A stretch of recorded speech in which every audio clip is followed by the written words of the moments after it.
រឿងឋានសួគ៌លោកីក្នុងសុបិនដ៏វែងឆ្ងាយខ្ញុំកំពុងស្ថិតនៅការដ្ឋានមួយដែលមានទិដ្ឋភាពងងឹតដូចយប់តែមានមនុស្សយ៉ាងច្រើនកុះករប្រជុំគ្នាអ្នកចម្បាំងទាំងនោះមានទឹកមុខខ្មៅខ្មៅគ្រាប់ភ្នែកធំធំក្រឡោតមើលចំគួរឲ្យខ្លាចពួកគេប្រើអាវុធប្រភេទមានដាវមានកាំបិតតូចធំឬក៏កាំភ្លើងដេញសម្លាប់គ្នាយ៉ាងព្រៃផ្សៃខ្ញុំឃើញមានសាកសពជាច្រើនដេកស្លាប់គោជើងលើដីដោយឈាមស្រោចពេញខ្លួនរាងកាយឥតវិញ្ញាណទាំងនោះត្រូវមនុស្សដែលកំពុងប្រយុទ្ធគ្នារត់ជាន់ពីលើគ្មាននឹកស្រណោះទិដ្ឋភាពដ៏សាហាវនោះធ្វើឲ្យខ្ញុំងងឹតមុខឈឹងពួកគេចេះតែប្រយុទ្ធគ្នាមិនឈប់ហាក់ដូចជាប្រកួត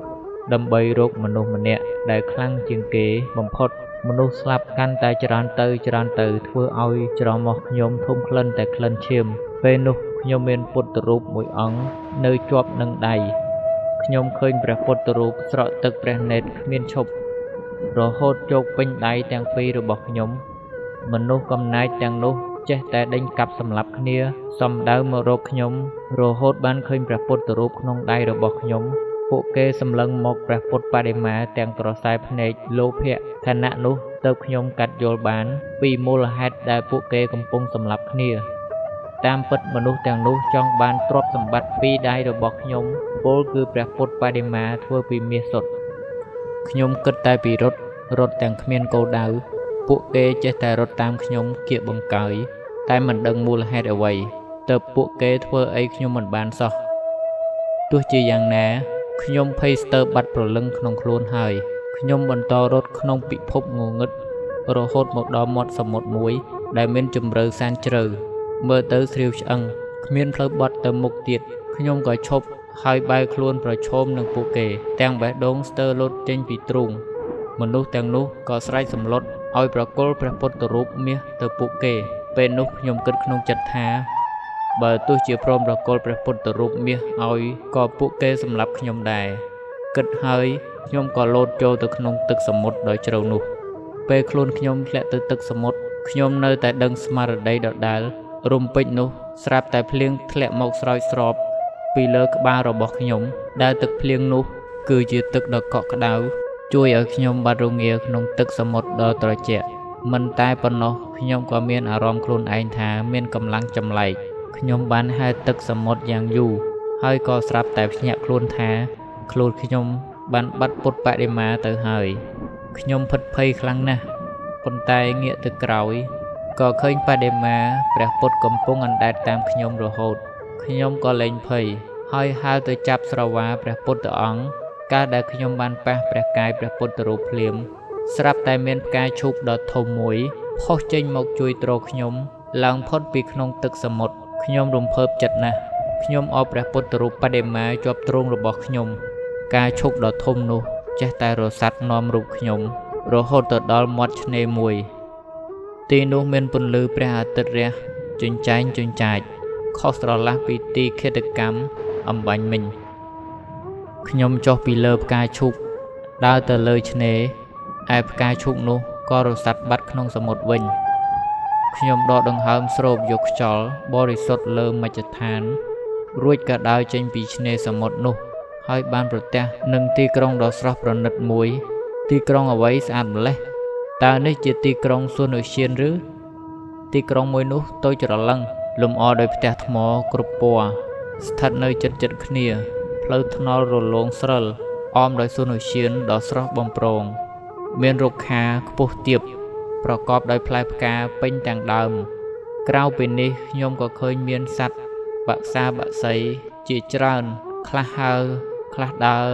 ហាក់មិនមានមនុស្សណាមកចាប់ធ្វើបាបឡើយកំពុងតែស្លងអារម្មណ៍ក្នុងទិដ្ឋភាពដែលមិនដែលជួបប្រទះនោះស្រាប់តែមានក្មេងប្រុសម្នាក់ជាមួយសត្វសារិកាទាំងពីរលើស្មាផងក្មេងនោះក៏បានសួរខ្ញុំថាសួស្ដីបងប្រុសតើបងចង់ញ៉ាំផ្លែឈើទេខ្ញុំទៅបេះមកអង្គុយញ៉ាំជាមួយបងឮសំណួរនេះខ្ញុំភ្ញាក់ផ្អើលណាស់យើងមិនដែលស្គាល់គ្នាផងហេតុអ្វីកុមារនោះចិត្តល្អម្ល៉េះអូសួស្ដីបងតូចតើយើងអាចបេះផ្លែឈើទាំងនេះ មកញ៉ាំបានមែនទេបាទឆ្លើយប៉ុណ្ណេះក្មេងប្រុសនោះក៏ដើរទៅបេះផ្លែឈើទៀបៗស្មើនឹងកម្ពស់របស់គេរីឯសត្វសារិកាក៏ហើរទៅដើមខ្ពស់ប៉មផ្លែឈើបានមួយចង្កោមរួចទៅនាំគ្នាត្រឡប់មកកាន់ខ្ញុំវិញបងប្រុសបញ្ចេញពិសាជាមួយគ្នាខ្ញុំបកផ្លែឈើនោះទូទានដោយឃ្លានខ្លាំងផ្អែមឆ្ងាញ់ម្ល៉េះតើផ្លែឈើអ្វីទៅខ្ញុំទទួលទានមួយផ្លែទៀតលេងខ្មាស់ក្មេងហើយឆ្លៀតសួរគេថាប្អូនដើរលេងតែម្នាក់ឯងទេឬបាទគឺជាមួយសារិកាខ្ញុំឃើញហើយមិនចាំបាច់សួរសារិកានិយាយខ្ញុំមើលទៅសារិកាទាំងហួសចិត្តព្រោះមិនបានដឹងថាវាចេះនិយាយចោះប្អូនមិនខ្លាចទេឬអីខ្ញុំសួរគេទៀត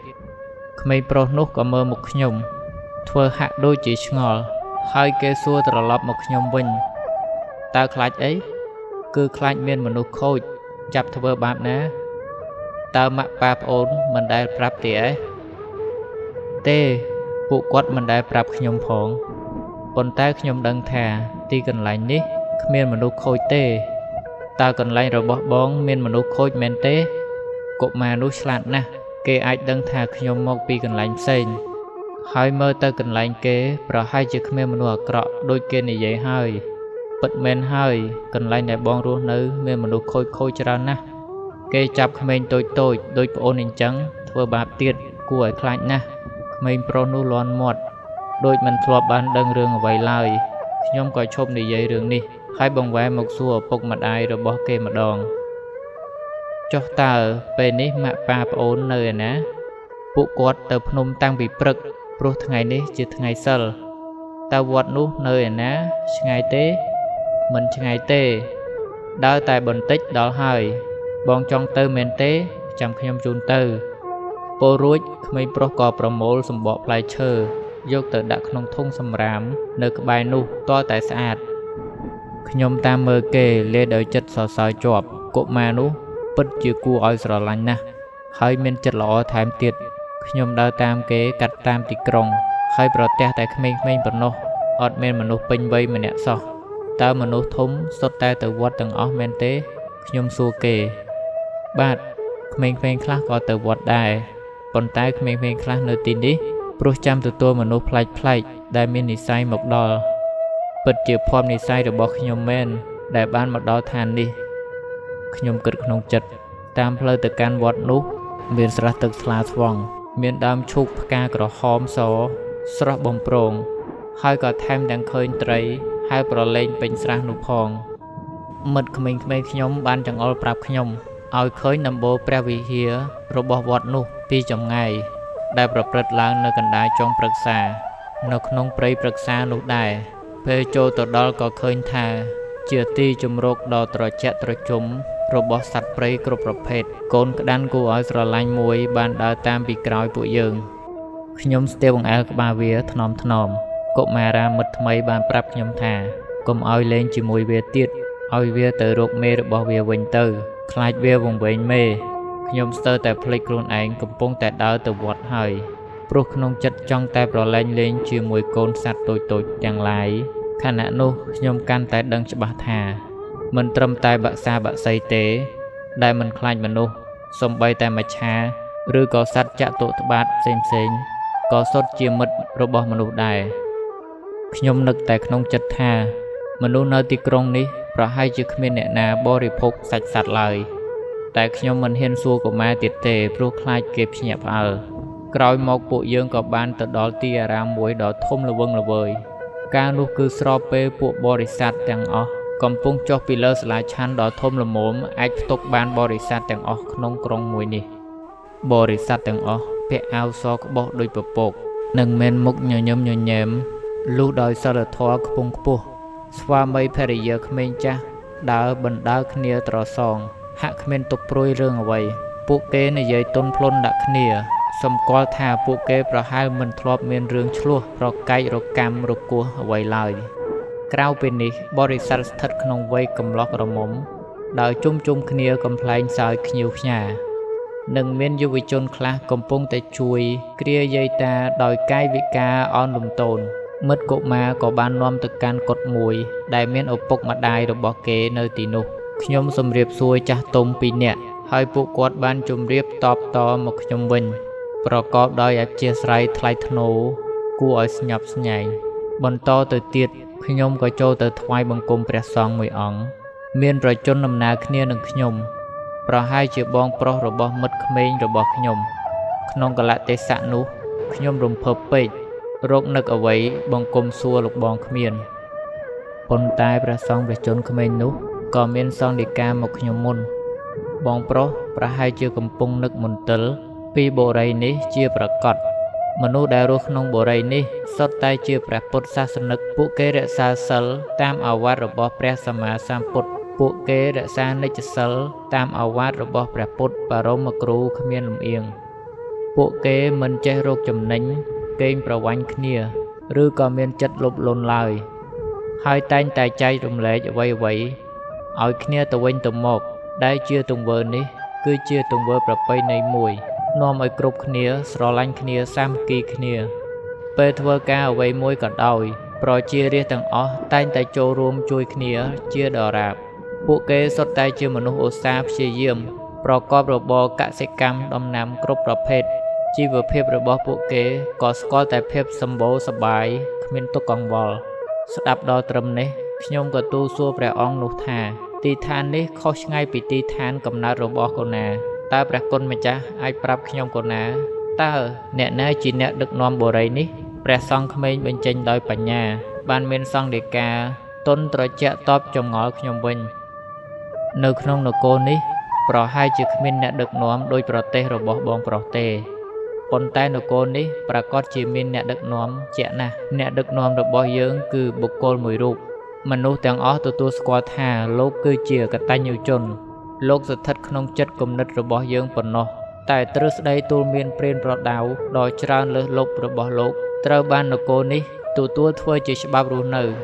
ពួកគេបានប្រព្រឹត្តតាមឱវាទរបស់លោកដើម្បីដឹកនាំខ្លួនគ្រួសារនិងសង្គមជាតិអាត្មាបានប្រាប់បងប្រុសរួចហើយថាប្រជាជនទាំងអស់ក្នុងបុរីនេះសុទ្ធតែជាព្រះពុទ្ធសាសនិកជនតើបងអាចដឹងបានឬនៅតើអ្នកណាគឺជាអ្នកដឹកនាំទីឋាននេះនោះព្រះសង្ឃបញ្ចប់ឃ្លាសំណួរនេះដោយសម្លឹងមកព្រះពុទ្ធបដិមាដែលខ្ញុំកាន់ជាប់នៅដៃខ្ញុំក៏ទូលតបទៅលោកខ្ញុំករុណាស្គាល់ហើយក៏ប៉ុន្តែសូមព្រះអង្គមេត្តាប្រាប់ខ្ញុំកូណាផងថាតើព្រះពុទ្ធសាសនាអាចដឹកនាំសង្គមជាតិបានដោយរបៀបណាព្រះពុទ្ធមានបន្ទូលថាទោះបីជាលទ្ធិណាក៏ដោយបើដឹកនាំទៅរកតណ្ហាមិនដឹកនាំទៅរកសន្តិភាពបើដឹកនាំទៅរកការឆ្មើងឆ្មៃមិនដឹកនាំទៅរកភាពរាបសារបើដឹកនាំទៅរកការពង្រីកការប្រាថ្នាមិនដឹកនាំទៅរកការសន្តោសបើដឹកនាំទៅរកការខូខើមិនដឹកនាំទៅរកគំនិតស្ងប់លទ្ធិនោះមិនមែនជាលទ្ធិត្រឹមត្រូវទេមិនមែនជាវិន័យទេមិនមែនជាការព្រានប្រដៅទេតើនៅក្នុងប្រទេសរបស់បងមានប្រជាជនប៉ុន្មាននាក់ហើយដែលបានយល់ពីអត្ថន័យទ្រឹស្ដីនៃព្រះពុទ្ធប្រទេសជាតិមួយរីកចម្រើនគឺអាស្រ័យទៅលើធនធានមនុស្សព្រះពុទ្ធសាសនាបានបង្រៀនមនុស្សឲ្យមានចំណេះដឹងជ្រៅជ្រះសិលធម៌ខ្ពង់ខ្ពស់ស្គាល់ខុសស្គាល់ត្រូវស្រឡាញ់អ្នកដទៃប្រាថ្នារស់នៅក្នុងសន្តិភាពប្រទេសមួយដែលមានអ្នកចេះដឹងនឹងក្លាយទៅជាប្រទេសរីកចម្រើនជាប្រកបឆ្លើយត្រឹមប៉ុណ្ណេះតើបងនៅមានពិកាលអ្វីទៀតទេបានស្ដាប់សង្ឃដីការបស់ព្រះអង្គនោះរួចចិត្តរបស់ខ្ញុំខ្លាចជាត្រជាក់ស្រេងបាត់អស់មន្ទិលសៅហ្មងហើយយល់ថាពិភពលោកនេះពិតជាគួរឲ្យចង់រស់នៅខ្លាំងណាស់ខ្ញុំក៏បានទូលពិតលោកពីអារម្មណ៍ដែលកំពុងតែគិតថាមជ្ឈដ្ឋានបែបនេះហើយគឺជាកន្លែងដែលស្ថិតក្នុងក្តីស្រមៃរបស់ខ្ញុំកូណាដូចនេះសូមព្រះអង្គមេត្តាអនុញ្ញាតឲ្យខ្ញុំកណាអាចរស់នៅជាប្រជារាស្ត្រនៅទីឋាននេះផងប៉ុន្តែសំណូមពររបស់ខ្ញុំនេះត្រូវបានព្រះសង្ឃនោះប្រកែកថាពុំប្រពៃទេបងប្រុសអាត្មាមិនអនុញ្ញាតទេបងបានប្រាប់ថាទីឋានកំណើតរបស់បងខុសគ្នាឆ្ងាយពីទីឋានរបស់អាត្មានេះបងឃើញទីឋាននេះល្អបងប្រាថ្នាមករស់នៅទីនេះដោយគ្មាននឹកនាដល់បងប្អូនសាច់ញាតិរបស់បងគឺពិតជាមិនគប្បីសោះតើបងអាចរស់នៅស្ងប់សុខម្នាក់ឯងបានទេបងដឹងថាពួកគេកំពុងតែវេទនានោះ ព្រះពុទ្ធសុខចិត្តលះបង់អ្វីគ្រប់យ៉ាងដើម្បីផលប្រយោជន៍មនុស្សជាតិបងក៏មានភារកិច្ចកសាងប្រយោជន៍ចំពោះជាតិមាតុភូមិរបស់បងដែរ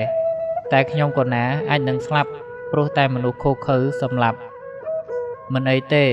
បងមិនស្លាប់ទាំងខ្លួនក្មេងបែបនេះទេព្រោះបងនៅសល់ភារកិច្ចសំខាន់ដែលបងត្រូវធ្វើទៀតបងត្រូវតែប្រែចិត្តឃាតករដែលបានតាមសម្លាប់បងឲ្យពួកគេព្រមទម្លាក់អាវុធចុះសូមបងពន្យល់ពួកគេឲ្យដឹងថាតើអ្វីគឺជាសុភមង្គលពិតប្រាកដដែលមនុស្សប្រាថ្នាចង់បានភ្លាមនោះខ្ញុំហាក់ភ្ញាក់រលឹកដល់កាតព្វកិច្ចដ៏សំខាន់របស់ខ្លួនខ្ញុំមិនបានកំសាកខ្លាចស្លាប់ដូចមុនទៀតទេខ្ញុំនឹងតស៊ូដើម្បីឃើញប្រទេសជាតិរបស់ខ្ញុំបានស្គាល់សន្តិភាពនិងវិវឌ្ឍនភាពគិតឃើញសពគ្រប់ហើយខ្ញុំក៏ក្រាបថ្វាយបង្គំព្រះសង្ឃជម្រាបលាមនុស្សចំណាស់ទាំងពីរនាក់ត្រឡប់ទៅប្រទេសកំណើតខ្ញុំវិញដោយមានកុមារាជាកល្យាណមិត្តជូនដំណើរមួយប្រព្រឹត្តភ្នែកសោះពួកយើងក៏ទៅដល់មាត់សមុទ្រខ្ញុំមិនភ្លេចកាន់ព្រះពុទ្ធបដិមាទេខ្ញុំសម្លឹងរកផ្កាឈូកដែលបានជូនដំណើរខ្ញុំមកដល់ទីឋាននេះរួចក៏ឃើញផ្កាឈូកនោះផុសចេញពីក្នុងទឹកដូចដើមមែនខ្ញុំបានងាកមើលទីក្រុងនោះជាចុងក្រោយ